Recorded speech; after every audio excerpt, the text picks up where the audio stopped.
today we have a guest. It's Jerry from Fantom Game Calls, and we are here to talk about cow calls. Welcome, Jerry. Hey, Brian. Hey, everybody.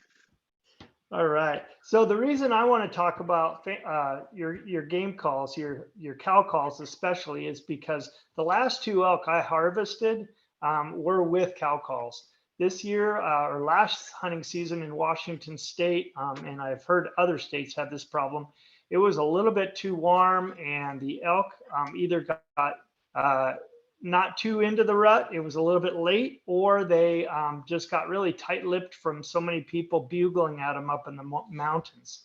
So I just went with a cow call, and they would answer with a bugle, and I just would call them in and harvested two different elk. So I just want to talk about the calls. Now, I primarily do muzzleloader now, but I also did one with archery, and I like the use of external calls. I usually have a reed in my mouth, but the external call is nice because you can really control the pitch pretty consistently, and you can make many sounds with it without getting a gag reflex.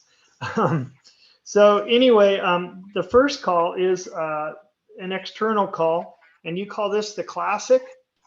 Yes. All right, so the classic that I have been using is a really nice, they're all hardwood, aren't they, Jerry? Yes. Okay, so nice hardwood, and the anatomy of an external call is you have your reed, and looks like a piece of plastic that you've molded, and the little reed on there. So sounds a little bit like this. Okay, and the main thing with an external call is you can control the pitch by starting high and bringing it down low, or vice versa, starting low and bringing it up high. It's just a personal preference.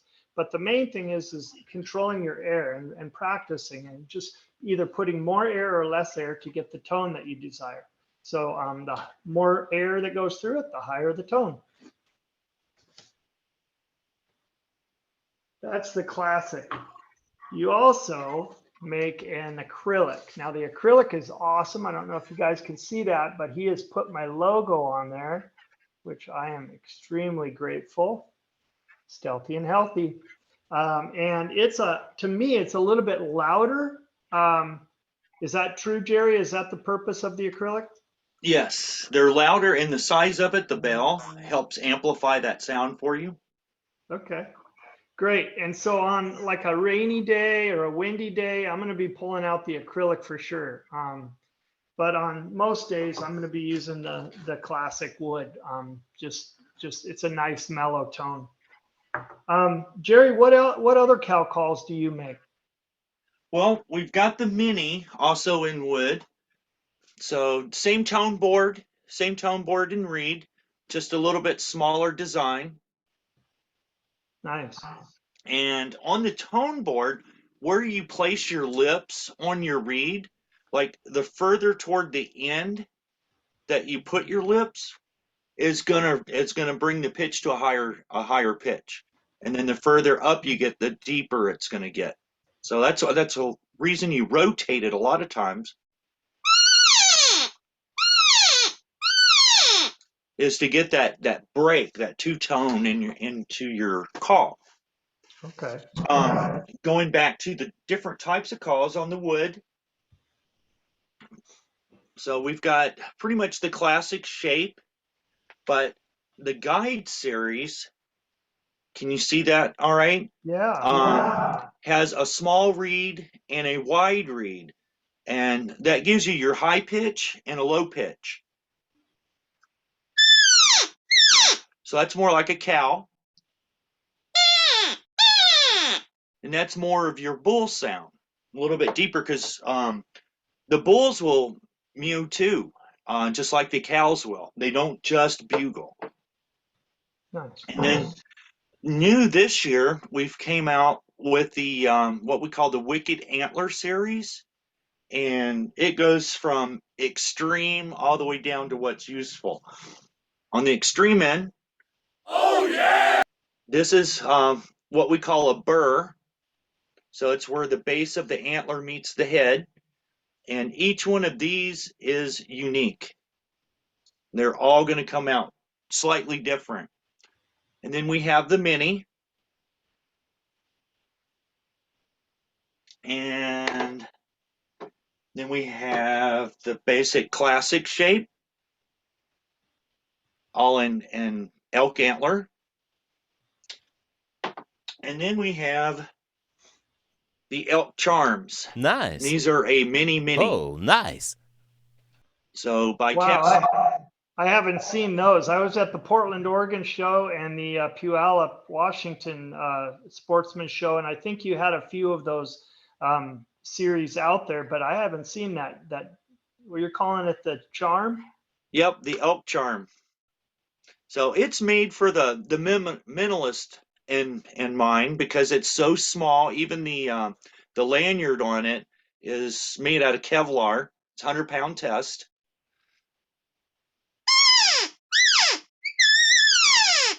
So has a great sound, and it is ultra small. Nice. Now, when I look at the call, I see on mine I have the band on there. Yep. Is that to hold the reed on, or can I take that off and make noise as well? You can take it off. It's more of a reference. So without thinking about it, when you put it into your mouth, it's a reference for where your lip goes. Okay. So the further down toward the end that you move that and you bring your lip to it, it's going to make you or force you to make a higher pitch. Okay. And on the guide series, you have 2 different size reeds. Do you also include extra bands? Yes. Okay, wonderful. Because those, I could see being up in the mountains and one of those breaks. I'm not sure how much the reed would move around, but I could see I'd get a little nervous if I lost that band. Yes. and they're pretty tight fitting, so they'll pop off on you, if you're moving them around and you're trying to take it off, they'll shoot off like a rubber band out in the woods. So having that extra band there. Yeah. In fact, it's really important, guys, when you get this, get one of Jerry's calls, is to make sure you practice a lot with where you want the band and what sound you want to get out of that, so that you're not experimenting up in the mountains and just blowing basically hot air out the end. So watch those bands. I want to kind of compare. I've got one of Jason Phelps calls here, which I love, but I want to show the people the difference in size here. So both the reed area as well as the bell area of this classic, actually this acrylic, is quite a bit bigger, and so I really prefer that size. It is a lot more around your neck, but or around your backpack or whatever in a pocket, but boy, it sure cuts the wind. I think bulls have answered on a stormy day from way below me, so and have come up, so they can hear it, and it's pretty good for stormy days. How about regular and estrus call? I know with my mouth reed, I can do some pretty good estrus calls. What about with an external? With the external, it's just a matter of giving a little hum in your throat. A lot of duck callers will do that to get an extra raspy call or to make it a little deeper. Do the same thing with the cow calls. So you just right here in your throat, you want to as you're using the call. Oh, wow. So you get that buzz with it. Yeah, that's nice. How about the drop off? When I was hunting in Idaho with a buddy, we were doing a lot of cow calls because we didn't hear any bugles. It was probably a little at the end of the rut, and he had me dropping off a lot quicker on the cow call than I normally do. Normally I would do a long high. and drop it off and do a quick low. But he had me, and he's gotten so many elk in Idaho. Maybe the elk in Idaho speak a different language than Washington, but he's got me doing a real quick drop to get to that low tone. And it's not a typical cow call that I've heard, but every time I hear what I consider a kind of a weird cow call or a bugle, it turns out it's a real elk.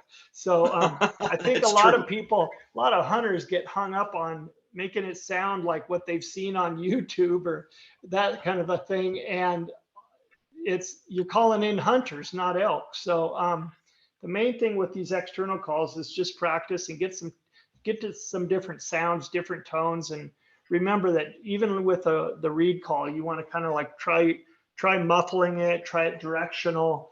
Just make it sound like more than one cow or calf. And elk, I mean, if you listen to elk when they're in a herd, you were talking about the short break off, when they're just wandering around, just talking to each other, they're going to be real short. But when they want to get the attention of another elk, that's when they're going into those longer calls. They're talking to their calves, the lead cow's talking to the other ones to come follow her. And that's where you get your longer cow calls. Right. Okay. So last season, Washington muzzleloader, you came up and joined me for an exciting elk hunt. We did not harvest. However, we literally almost got stepped on multiple times. And those cows, we had to wait for daylight, and then they were going up the ridge, but they sounded more like even a chirping bird. So they were really short talk with each other. I wish I spoke their language better because it would have been interesting to know what they were talking about. Hey, we scared those guys or whatever. So, but anyway, speaking of that hunt, I've made a couple mistakes in my 45 years of hunting elk, and they always have to do with a call. I've twice been calling without having an arrow knocked, without having a cap on my muzzleloader, without having my modern rifle sitting next to me. And within 30 seconds of me cow calling, there's a cow standing 15 yards next to me or a bull standing next to me that I didn't hear come in. They might have been there the whole time. And so it's really important, I think, to listen before you do some cow calls or bugles. And then after you call, just sit and listen, because be ready, because I've missed a couple elk because I didn't have an arrow knocked. Yeah. And even having one knocked, they'll come up so fast. Yeah. I mean, they're probably already there. We just can't see them because they're not moving, or they're over a little hill or down in a ditch, or they'll come running across a meadow. And right. When you're calling, you're usually kind of exposed because you're moving. Even with a bugle, you've got a big bugle in your hand, and so you're moving. It's always better to me to have a partner, that's calling for you so that you're ready and set up when he starts calling. But you don't always have that option when you're hunting solo. Right. So a lot of times I'll be ready, but I'll call and then move up forward 25, 30 yards from where I called from. Okay. Yeah. Yeah. It's hard to hunt solo and call and, then maybe film or whatever. I was talking to a couple of the guys in Born and Raised, which I follow because they're a Northwest legendary YouTube channel. And they said when they're doing solos, they've got a camera person behind them, but let's exit that out because not everybody films their hunt. But as soon as they make a call, they don't even wait for a response. They move forward to the next set of trees, because that elk has already known, it pinpoints exactly where that call came from. And you want to cut that distance so that you have an archery shot or a muzzleloader shot. So that was pretty good advice. And how many times have you called a elk in and it never responded? It just shows up. Oh yeah, stealth. Yeah, right. Anyway, if you go to phantomgamecalls.com, you will be amazed at how many critters Jerry makes calls for. Pretty much anything you need for turkey, plus some. Ducks, geese, what else? Pigs. Pigs, chuckers, dove, quail, Yeah. everything except a cat call. Yep. And these are not mass produced, guys. Every single one of these is going to be a once made, work of art. So Jerry you've been working with wood for quite a while, but it's really exciting to be a part of you deciding to make calls, because it's affected my hunting for sure. And it's just really cool to have something around my neck that I know, you put in a lot of time, and it makes me a little more focused on putting effort into harvesting. So I thank you for that. Well, thanks, Brian. We want to make calls that work. So Right. I always like to refer, there's three topics. There's how to use the call, when to use the call, and then what, as in what are you saying with the call. All three of those things need to be kind of consistent, especially with elk, because they are so vocal. You want to be saying the right thing to them. You say the wrong thing, they're going to know that you're not another elk. All right. Well, Jerry, it's always good to see you, and I'm looking forward to another successful season with you after your Utah extravaganza, and I'll hear the stories from that while we're hunting in Washington State. I can't wait. Yeah, all right. I'll tie one to a tree for you. There you go.